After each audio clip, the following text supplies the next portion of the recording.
Siku umeletewa chuma ndani pale. Chuma jitambulishe majina kama 300 hivi. Hadi la babako kwambia basi natosha muoneshe chumba cha kalale.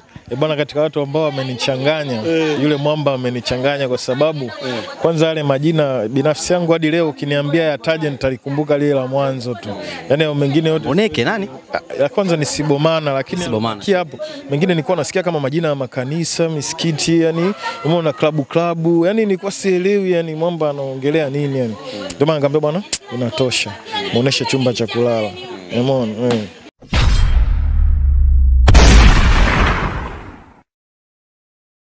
Mmeuliza sana yuko wapi Mdeme, mzee wa bakora, midfielder, mzee wa kuchezesha. Namba 8, namba 10, namba 8, namba 6. Namba 8. Inakuwaje mzee wangu? Mambo naenda? Kama kawa. Unaenjoy sana ile character ambayo unafanya? Na enjoy. Yeah. Siku ambapo baba Asma anakuambia utacheza character hii hapa mchezeshaji. Unajisikiaje? Yaani kwanza naomba nimwadisie kidogo. Hivi kofia unamuona vizuri? Namuona. Watu sio kasema igeuze. Muulize baba Asma. Kwanza naomba nimuelezee kidogo huyu mwamba. Unajua kwenye maisha watu wengi wanakutanaga na watu wengi tofauti, lakini kuna watu wanakuwa ni wa mfano. Kama vile unaweza ukasikia kuna mtu anasema bwana mimi katika maisha yangu labda mimi Mungu, mama, afu mtu fulani. Kwa hiyo binafsi yangu mimi naweza nikasema huyu mwamba ni mtu tofauti kwangu. Kwa sababu dunia wakati inaanza mimi nilikuwa nipo katika mitihani kidogo. Kwanza nilifiwa na bibi yangu, afu nikaja nikafiwa na kakaangu. Pole sana. Kwa hiyo imefika kama kwenye episode kama ya 18 hivi. Mwamba kanipigia simu kaniambia sasa inabidi uingie. Nikamwambia bwana nipo kwenye mitihani. Akaniambia hapana, inabidi uingie. Kuna kitu nakiona kabisa hapa.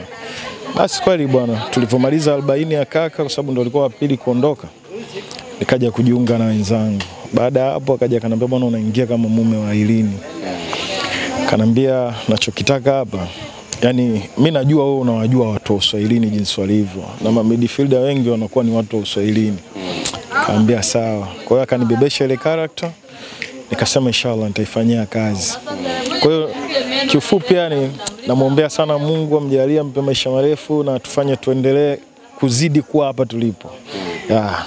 Kile ambacho unachokifanya ni maisha yako. Yaani umesha experience kiasi gani kule ambapo unatokea mtaani? Kwanza yale sio maisha yangu, yale ni maisha ambayo nimeambiwa niacheze tu. Umeona, mimi na maisha yangu mengine kabisa. Umeona. Lakini kile kitu nakifanya kwa sababu kama ninavyokuambia sisi ni watu wa Uswahilini. Sababu mimi natokea Magomeni yani.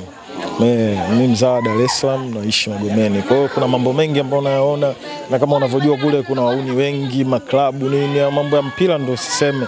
Sababu hiyo midfielder asili yake ni mambo ya mpira kama unavyojua. Unajua? Kwa hiyo kina Feitoto hao. Kina Feitoto, kina Shomari Kapombe wanetu hao, kina Salumu yule, kina Mudathiri haya. Na mpira nimecheza, ni sio kama nasema hivyo labda sijacheza mpira. Boli nimepiga. Ndio maana ninavyozungumzia hii namba 6 inakaba ile 7 hii 8 yani nakuwa najua nini ninachokifanya. Bila mtaani bakula zinaendaje sasa? Kweli watoto wazuri wanatubu mtaani ama? Hapana. Yani kwanza isiwe muongo, mimi na familia. Na mke na watoto. Kwa hiyo yani muda mwingi sana nisipokuwa kambi basi nikiwa nyumbani nakuwa ni mtu ambaye nipo na familia yangu. Familia ikiona kile ambacho unakifanya huwa wanajisikiaje ama wanakwambiaje? Kwanza mimi mke wangu anajua kwamba ile ni kazi. Kwa sababu kabla sijafika kwa baba Asma kuna kipindi hata mimi mwenyewe nilikuwa najaribu kukukuluka na mara nyingine nilikuwa nashutia hadi nyumbani. Kwa hiyo anajua mazingira tukiwa tunashuti kwamba sio kama vile ambavyo watu wanaona, wanajua labda mpo wenyewe tu pale ni kuna watu wengi na nini, kuna anaelekeza, kuna anayepiga picha, umeona. Kwa hiyo hana wasiwasi yani kwenye hilo, anakuwa anajua kabisa kwamba huyu yupo kazini. Siku umeletewa chuma ndani pale. Chuma jitambulishe majina kama 300 hivi. Hadi la babako kwambia basi natosha muoneshe chumba cha kalale. Bwana, katika watu ambao wamenichanganya, yule mwamba amenichanganya kwa sababu kwanza yale majina binafsi yangu hadi leo ukiniambia yataje nitalikumbuka lile la mwanzo tu. Yaani mengine yote Oneke nani? Ya kwanza ni Sibomana, lakini hapo mengine nilikuwa nasikia kama majina ya makanisa, misikiti, yani umeona klabu, yani nilikuwa sielewi yani mwamba anaongelea nini yani. Ndio maana nikamwambia bwana inatosha.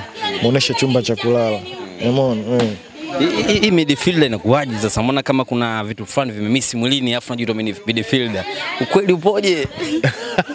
Mimi binafsi yangu kwanza siumizwi yani. Unatumia dawa. Yaani mimi siumizwi na hiyo hali kwa sababu kama ninavyokuambia mimi nina mke na nina watoto. Au sio bwana? Kwa hiyo hivi ni vitu ambavyo tunavicheza, au sio bwana? Vitu ambavyo tunavicheza ni vitu ambavyo tunaviishi, au sio bwana? Kwa hiyo kama vile wanavyosema kwamba sio labda kama yule mwanamke anakuambia tumekaa lisali zima hamna lolote, yani mimi pale siumii yani, kwa sababu najua ni kitu tu ambacho tunakicheza, au sio? Yani tunafikisha kwa watu waone kwamba kuna watu hapo aina hivyo. Umeona, inawezekana ukakuta mtu unamuona kweli ni midfielder anakukuruka kama akapiga pasi huko lakini mwisho wa siku hivyo yani. Labda kama ulimtamani hivi yule ambao umesema eleweki, uko mbele papoje atakuja naye kuona vitu vyako?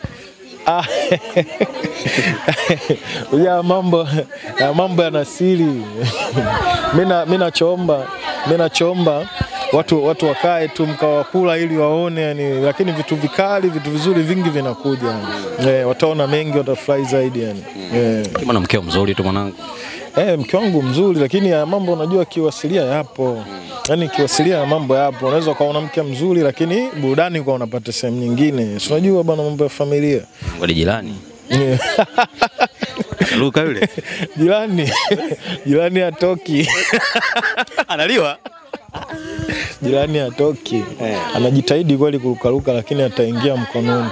Sasa hivi kuna neno jipya nimeliingiza, anakuambia wewe ruba tu. Nikikutia mkononi utanieleza na yule jirani muda wote ataingia mikononi kwangu. Mudi namtesa sana. Ogi siku hizi madevu hivi nini? Mimi naona anastahili. Anastahili kwa sababu mimi nashangaa nimekuwa nakutana na hichi kitu kwamba unamtesa Mudi, msamee Mudi, rudiana na Mudi. Lakini unakuta hadi mwanamke anakuambia hivyo. Lakini kwa mtu ambaye labda kaangalia kuanzia episode ya kwanza mpaka mimi muda ambao unaacha. Kama mimi hapa. Yeah. Ukiniambia nimrudie Mudi, sijui nikuweke kwenye upande gani. Uamini kwenye nafasi ya pili kumpa mtu aliyekosea? Nimempa mara ngapi? Wewe umeangalia Dunia? Kuna muda hujawahi kusema kwa nini usimwache kwenye interview yako? Kweli kuna muda lakini. Hujawahi kuniambia Cindy kwa nini usimwache? Umewahi? Kwa nini leo mimi nimemwacha mnaniona nimekosea? Yaani ina maana mmesahau mimi niliibiwa hela kiwanja, nilikuwa nalia, anatoroka akae nyumbani wiki, nikieka hela anapita nazo, anaweza kaondoka sirudi, hamna upendo, haki yangu ya ndoa sipati, sihudumiwi. Muda huo watu walikuwa na mimi, Cindy achana, mimi ningeliua, mimi ningefanya hivi. Nimeondoka leo, wale wamerudi, muone huruma Mudi. Ina maana mimi nimeumbiwa kulia, kuteseka, nimeumbiwa mateso. Sijui mashabiki ni watu ambao kama mashabiki wa mpira hawaeleweki. Unaweza ukapambana uwanjani mchezaji wasione. Lakini pana hivi na hivi, ingekuwa hivi lakini ingia wewe. Mimi naomba tuishie hapa. Nashukuru sana.